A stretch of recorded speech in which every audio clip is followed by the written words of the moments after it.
Bonjour et bienvenue sur le 360 High Tech. Je suis en présence donc de Ben et de Greg. Salut Anne, salut Greg. Salut.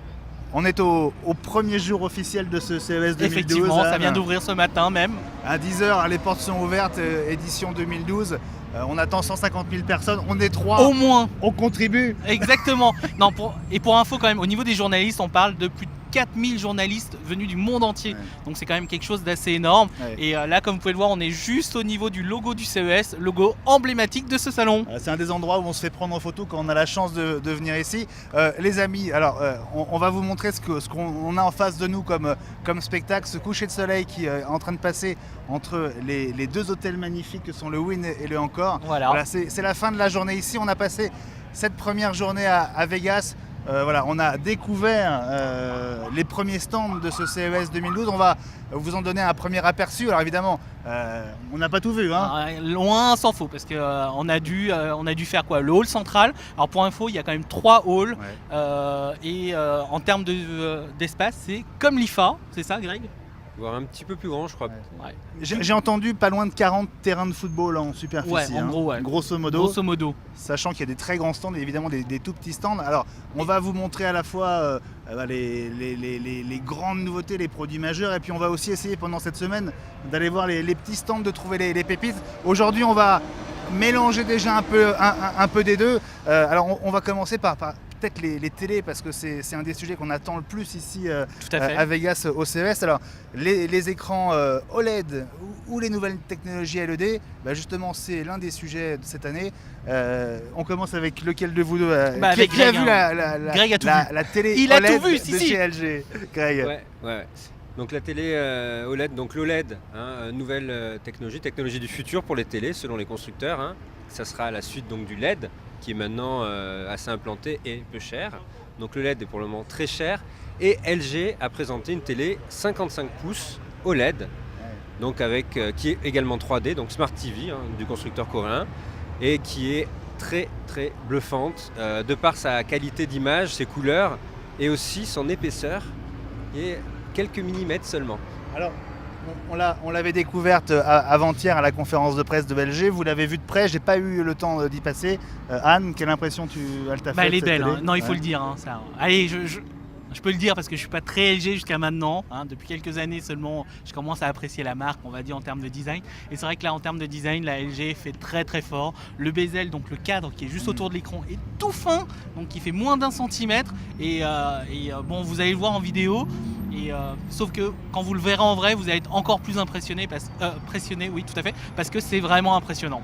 Alors, il y a d'autres marques qui essayent de trouver des solutions, on va dire un peu alternatives, pour accélérer le temps, pour faire baisser les prix, et aussi sans doute pour viser plus vite des tailles d'écran plus grandes. C'est le cas de Sony qui a donc dévoilé ici avant-hier soir, lors de sa conférence de presse, cette technologie qui s'appelle la Crystal LED. Greg, alors tu es aussi passé voir cet écran. Alors justement, par rapport à de l'OLED, est-ce qu'on en est très loin? Est-ce qu'on est très loin du rendu, du contraste et de la brillance de l'OLED? Alors en fait, déjà la TV présentée sur le stand de Sony est un prototype. Donc par rapport à LG qui sortira sa télé en fin d'année, donc Sony se laisse encore, on va dire, une petite marge pour sortir la sienne. Et donc il y a cette nouvelle technologie Crystal LED qui, d'après Anne et même moi, c'est vrai, on a remarqué, au niveau des couleurs, est un peu plus fidèle à la réalité. Par rapport à l'OLED qui est un petit peu plus pétant et justement feu d'artifice chez LG. C'est vrai que chez LG et Samsung, donc Samsung qui a aussi présenté son OLED, la technologie OLED, c'est des couleurs ultra saturées, tout simplement parce que c'est une des façons d'avoir justement ces fameux noirs qu'on cherche. Vous savez, les noirs pas gris. Voilà, donc des couleurs qui sont peut-être un peu plus douces aussi. Et du coup, pour la technologie de Sony, les couleurs sont vraiment plus douces et plus naturelles et vraiment très très proches de ce qu'on a dans la réalité. Alors là, c'est la Harley de la police. De la police, c'est ça qui est le plus drôle en fait. Et puis le monorail qui nous permet d'aller tous les jours. Quelqu'un passe comme ça. Voilà, merci monsieur, bonjour, c'est ça aussi le CES. Ça. Il y a du monde partout, donc on essaye de s'isoler, mais c'est pas forcément évident. Ça fait aussi partie du spectacle. Alors, vous savez que l'un des thèmes de cette année, et ça fait plusieurs années qu'on entend parler, mais ça devient vraiment une préoccupation majeure, c'est la high-tech green, le côté environnemental de la high-tech. Ça a été l'un des chevaux de bataille de Sharp l'autre jour pendant la conférence de presse du japonais. Et alors, c'est un petit clin d'œil, mais à l'entrée du CES, il y a ces chargeurs de portables. Tout à fait, solaires, voilà. Alors, quand je les ai vus de loin, je me suis dit non mais ça a aucun intérêt, il n'y aura personne.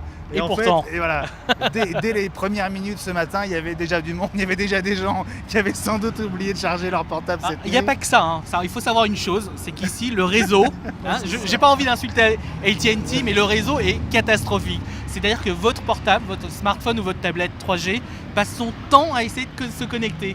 Et donc nous par exemple avec la Galaxy Note qui est quand même une référence en termes d'autonomie, j'y suis arrivé au bout quand même. Donc tu l'as rechargé à quel endroit? Non, j'avais un chargeur externe avec moi parce que tu as dépensé du carbone, oui, c'est pas bien. Tant de vérité malheureusement. Bon allez, on va essayer de varier les sujets. On va aller faire un tour avec toi Anne du côté de chez Canon. Tout à fait. Avec aussi de la nouveauté. La grosse nouveauté, elle a été annoncée donc hier par voie de communiqué de presse parce qu'il faut savoir que cette année au CES, la PMA a fusionné avec le CES. Donc il n'y a plus de salon de la photo américaine. Donc on la retrouve maintenant ici. Et parmi ça, l'annonce du G1X qui est le successeur du G12. Alors la gamme G, PowerShot G, c'est cette fameuse gamme de compact expert. Non pas avec des objectifs interchangeables, mais avec tous les réglages comme les vrais. Et la grosse nouveauté de ce PowerShot G1X, c'est d'avoir ce nouveau capteur. Donc il n'y a pas de nom pour le capteur, sauf que c'est un capteur qui est proche des APS-C. Alors le format APS-C, c'est le format des réflexes comme l'EOS 600D, l'EOS 60D. Donc c'est pour vous dire que c'est quand même un capteur plus grand que le micro 4 tiers de Panasonic ou d'Olympus, plus grand que le CX de Nikon et très très proche des vrais réflexes. Bon, mais ça sort quand, on sait? Ça sort fin février, il me semble. Au prix quand même assez hallucinant de 700 €. Oui, ça fait mal. Hein. Mais il y a tout est compris dedans, donc avec un zoom 4 fois, tout le tralala. Donc, on vient chatouiller c'est pris d'un réflexe. Oui, on s'est pris d'un ex, un réflexe. Pas loin, la bataille va être dure. Hein.